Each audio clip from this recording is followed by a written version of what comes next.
إن الحمد لله نحمده ونستعينه ونستغفره ونعوذ بالله من شرور أنفسنا ومن سيئات أعمالنا من يهده الله فلا مضل له ومن يضلل فلا هادي له وأشهد أن لا إله إلا الله وحده لا شريك له وأشهد أن محمدًا عبده ورسوله صلى الله عليه وسلم يا أيها الذين آمنوا اتقوا الله حق تقاته ولا تموتن إلا وأنتم مسلمون يا أيها الناس اتقوا ربكم الذي خلقكم من نفس واحدة وخلق منها زوجها وبث منهما رجالا كثيرا ونساء واتقوا الله الذي تساءلون به والأرحام إن الله كان عليكم رقيبا يا أيها الذين آمنوا اتقوا الله وقولوا قولا سديدا يصلح لكم أعمالكم ويغفر لكم ذنوبكم ومن يطع الله ورسوله فقد فاز فوزا عظيما فإن أصدق الحديث كتاب الله وخير الهدي هدي محمد صلى الله عليه وسلم وشر الأمور محدثاتها وكل محدثة بدعة وكل بدعة ضلالة وكل ضلالة في النار ثم أما بعد. Mes chers frères, mes chères sœurs, sachez qu'un cœur rempli du rappel d'Allah, d'amour de notre Seigneur et de son prophète sallallahu alayhi wa sallam est un trésor inestimable. Celui qui détient un tel bien fait partie des bienheureux de ce monde. Et il sera, Inch'Allah, parmi les heureux d'Allah dans la vie de l'au-delà. La pureté d'un tel cœur se manifeste dans les paroles du croyant, tout autant que dans ses actes, dans les paroles, mais aussi dans ses actes. Les actes et les paroles sont donc le miroir de ce que renferment nos cœurs. Il est donc évident que celui ayant purifié son cœur ne dit que des paroles ne renfermant que la vérité, des paroles claires, des paroles limpides, et il ne cherche pas à tromper les gens par sa langue. C'est une arme dont se servent ceux qui ne craignent pas leur Seigneur. Qu'ils sachent que cette arme se retournera contre eux quand? Au jour du jugement, lorsque tous les mensonges, toutes les tromperies seront exposés et pesés dans la balance. Allah Azza wa Jalla yaqul wa man ya'mal mithqala dharratin sharran yarah. Allah, dans la signification du verset, dit celui qui a fait le poids d'un atome de mal le verra. Chaque parole, chaque soupir, chaque chose dite dans le bien ou dans le mal, le mu'min, le muslim, quel kafir, autant le musulman que le non-musulman retrouvera cela écrit d'une façon claire et véridique face à son Seigneur. يقول النبي صلى الله عليه وسلم إن الصدق يهدي إلى البر وإن البر يهدي إلى الجنة وإن الرجل لا يصدق حتى يكتب عند الله صديقا وإن الكذب يهدي إلى الفجور وإن الفجور يهدي إلى النار وإن الرجل لا يكذب حتى يكتب عند الله كذابا. Le prophète sallallahu alayhi wa sallam a dit la sincérité conduit à la vertu et la vertu conduit au paradis. L'homme ne cesse d'être sincère jusqu'à qu'il soit tenu auprès d'Allah pour un homme qui souscrit entièrement à la vérité. Subhanallah. Le mensonge, lui, conduit à la perversion et la perversion conduit à l'enfer. L'homme ne cesse de mentir jusqu'à ce qu'il soit tenu auprès d'Allah pour un menteur. A'udhu billah. Être sincère avec Allah, être sincère avec les gens, toujours dire la vérité et ne pas faire l'inverse de ce que l'on affirme, tout cela mène à la vertu. Et quelle demeure pour l'homme vertueux, sinon le paradis? L'homme pour qui la vérité est plus précieuse que les biens de ce monde. Puis, par sa sincérité, Allah l'aime. L'homme vertueux, l'homme sincère, c'est un homme aimé d'Allah Azza wa Jalla. Il est connu auprès d'Allah comme étant un homme de bien, un homme droit, un homme qui se rappelle que chaque parole est inscrite et qu'il sera jugé sur ce qu'il a cru, sur ce qu'il a dit et sur ce qu'il a fait. Il est tout simplement celui qui se rappelle qu'Allah, à chaque instant, entend toutes nos paroles. Le mensonge n'amène que le dénigrement des gens, leur méfiance et la haine de ceux qui ont été trompés. Le menteur invétéré est celui ayant oublié qu'Allah le voit, l'entend, et c'est ce que renferme son cœur, car tu peux mentir aux gens, mais tu ne peux pas mentir à Allah subhanahu wa ta'ala. Et il ne cesse de mentir jusqu'à qu'il soit connu auprès du Tout-Puissant comme étant un menteur, un trompeur, somme toute, un homme sans aucune valeur, subhanallah. Il ne fait qu'être qu'un disciple du maître des trompeurs qui n'est autre que le diable, la'natullah alayh. قال النبي صلى الله عليه وسلم لما وصف المنافقين إذا اؤتمن خان وإذا حدث كذب وإذا عاهد غدر وإذا خاصم فجر. Le prophète sallallahu alayhi wa sallam a dit, lorsqu'il a décrit ce qu'est un hypocrite, il y a 4 attitudes qui, prises ensemble, désignent le parfait hypocrite. 4 attitudes. Celui qui les a en lui, cela désigne le parfait hypocrite. Et qui, considérées séparément, une à une, celui qui par exemple a une de ces 4 ou 2 de ces 4, indique pour celui qui en est affecté un penchant pour l'hypocrisie, jusqu'à qu'il s'en débarrasse. Je vous rappelle que l'hypocrisie shar'iyya, an-nifaq, dont on parle, c'est le fait de montrer aux gens sa foi, alors qu'au fond de son cœur, il y a quoi? Le kufr, l'inverse de la foi.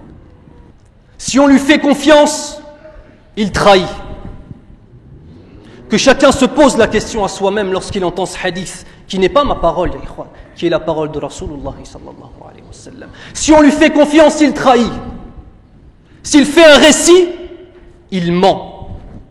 S'il passe un pacte, il ne l'honore pas. C'est un homme qui n'a pas de parole.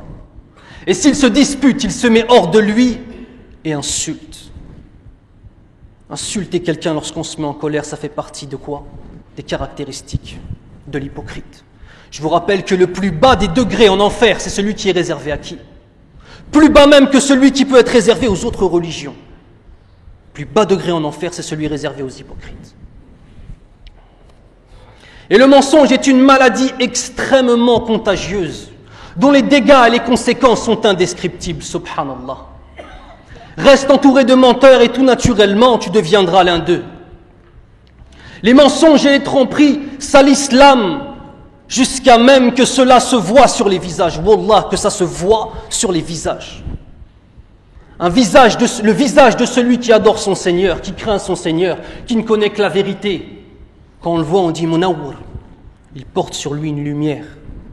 Celui qui passe sa vie à mentir. Celui qui est loin de l'adoration d'Allah. Et on demande à Allah Azza wa Jal qui guide nos frères qui sont dans cette situation, nos frères et nos sœurs. Mais celui-ci, lorsque l'on voit son visage, Wallahi, on le voit. Wallahi, on le voit. Ton visage, c'est un miroir de ce qu'il y a dans ta poitrine. Certains mentent à Allah, certains mentent aux gens, et même finissent par se mentir à eux-mêmes. Ya ikhwan, les péchés insignifiants, ça n'existe pas.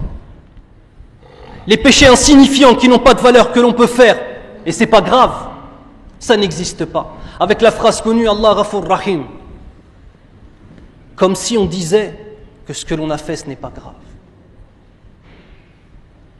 Il n'y a que des péchés, et des péchés énormes, plus grands encore. Plus la foi est basse et plus le péché semble petit pour celui qui l'a fait. Plus la foi est haute, et plus la moindre désobéissance semble être une montagne menaçant de l'écraser à chaque instant. En fonction de ta foi, lorsque tu vas commettre une action mauvaise, une désobéissance à Allah Azza wa Jal, si ta foi est faible, tu vas dire c'est rien. Si ta foi est forte, tu vas considérer ça comme étant une catastrophe. Et tu vas te rapprocher d'Allah. Et tu vas faire tawbah, tu vas te repentir auprès d'Allah Azza wa Jal. Le mensonge est de diverses sortes.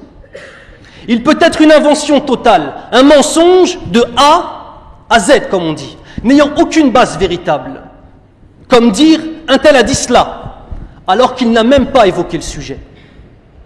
Il peut être aussi un ajout dans une histoire. Par exemple, tu racontes une dispute que tu as eue avec quelqu'un, et parce que tu n'as pas su répondre comme il le fallait au moment de la dispute, quand tu racontes la dispute, tu rajoutes des choses. Et je lui ai dit ça, et il s'est tu, alors qu'en vérité, tu n'as pas dit ces choses-là. Tu t'es senti humilié pendant la dispute, et quand tu racontes l'histoire aux gens que tu aimes, aux gens proches de toi, pour leur donner une image forte de toi-même, tu rajoutes des choses que tu n'as pas dites, afin de te rassurer. Il peut être un ajout ou le fait d'enlever une partie de la parole pour changer le sens. L'ajout L'attitude de celui, par exemple, on va dire, l'attitude de celui qui crie me déplaît. Quelqu'un dit ça. Celui qui crie dans la mosquée, son attitude me déplaît. Et qu'est-ce qu'on va aller répéter, par exemple? L'attitude d'un tel, en disant lui spécifiquement, l'attitude d'un tel lorsqu'il crie est une des pires choses que je ne puisse supporter. Il a rajouté quelque chose. Afin de faire quoi? Le fitna, la dissension entre les gens. Le fait d'enlever, par exemple. Le fait que quelqu'un dise « je n'aime pas un tel lorsqu'il s'énerve » car il dit des insultes. Et qu'on aille rapporter ensuite « je n'aime pas un tel tout court ». Il a enlevé quand il dit des insultes, alors qu'en vérité c'est une haine pour Allah, pour dire je ne l'aime pas. Afin de faire quoi? Afin de mettre entre les gens le fitna, la dissension. Ou le fait de changer des termes qui ont été employés. Par exemple, quelqu'un dise un tel n'est pas mon ami, je n'ai pas d'alaqa qawiyya ma'ah. Il transforme ça en un tel, je le déteste de tout mon cœur. Est-ce qu'il y a une différence entre ces deux paroles? Il y a deux situations possibles lorsque l'on ment sur quelqu'un. Premièrement, soit il est présent. Deuxièmement, soit il est absent. S'il est présent, c'est de la dénigration. Et s'il est absent, c'est du mensonge.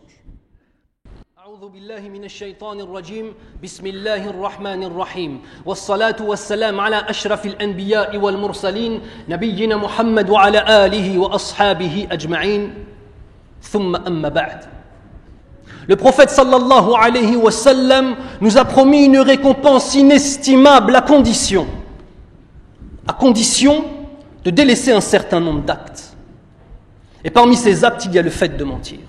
قال النبي صلى الله عليه وسلم اسمعوا إلى هذا الكلام أنا زعيم ببيت في ربض الجنة لمن ترك المراء وإن كان محقا وببيت في وسط الجنة لمن ترك الكذب وإن كان مازحا وببيت في أعلى الجنة لمن حسن خلقه. Il a dit sallallahu alayhi wa sallam, je garantis une maison au milieu du paradis à qui délaissera le mensonge sous toutes ses formes, y compris, dans l'explication du hadith, celle qui semble être la plus infime, le mensonge dans la plaisanterie. Et enfin, je garantis une maison au sommet du paradis, au plus haut degré, au plus haut degré du paradis, à celui qui réformera son caractère et le rendra un bon caractère. La récompense est donc pour celui délaissant toutes les formes du mensonge, absolument toutes les formes du mensonge.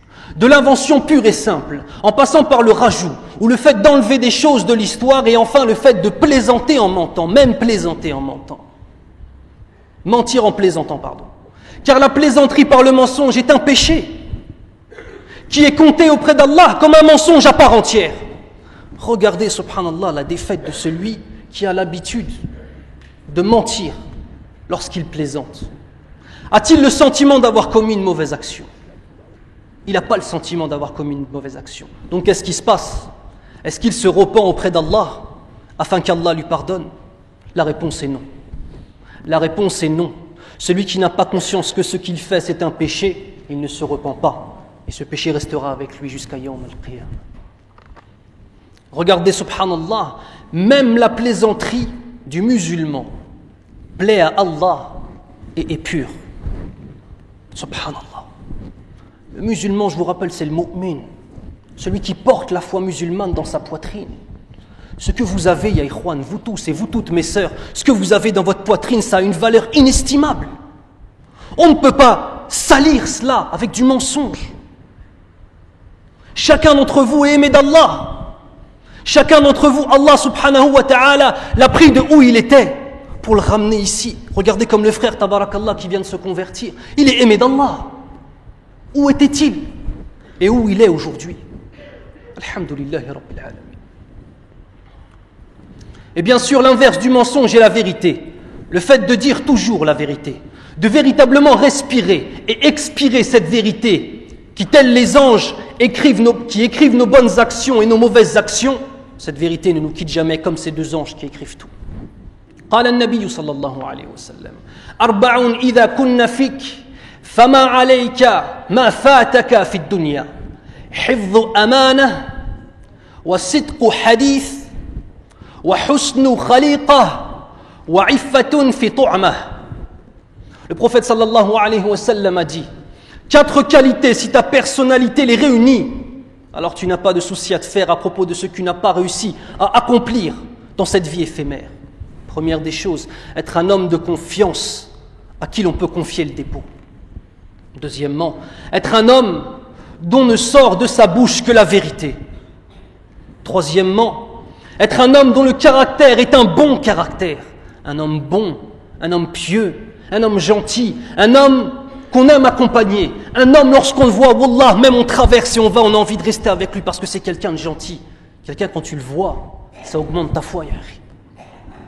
Et enfin, être un homme qui fait preuve de retenue, c'est-à-dire d'ascétisme, comme dans la khutbah de la semaine dernière, d'ascétisme dans le fait de manger. Le menteur est un être détesté d'Allah et des gens.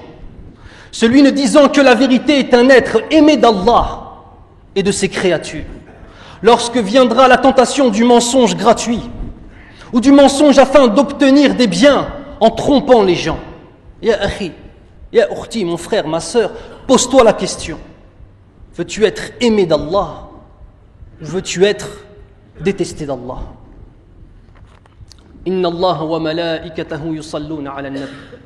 Ya ayyuhalladhina amanu sallu alayhi wa sallimu taslima.